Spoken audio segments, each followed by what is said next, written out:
everybody, it's Mary with Nelson Nursery and Water Gardens, and I have some tips for you to protect your citrus through hard freezes. So the first thing is plant your citrus in a big pot and you can just move it inside. But if you don't have that option and you want to plant it in the ground, here's your first step. You're going to make sure you have a nice layer of mulch around your tree. Water very deeply so it has lots of water, and that water actually insulates the soil and the roots, because it's very important to protect the roots of your plants.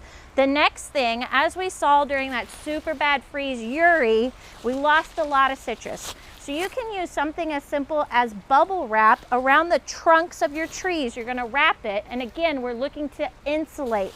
So we're going to wrap this around, and we especially, when you get to our larger trees, really focus on where your graft is. So we want to wrap that graft up good, and we're going to follow up with that with using either frost cloth or blankets. Again, we want to wrap that as well. So we'd wrap this around. Now, if we're working with a tiny tree and you can actually cover the entire thing with frost cloth, remember this very, very important thing. We want the ground to stay warm, so do not what we call lollipop. So that means cover the whole plant to the ground and make sure you secure it down. So that will guarantee that we will have a nice, safe, protected citrus tree that's going to continue to thrive for you and produce fruit for you in the spring. So protect your citrus with these tips.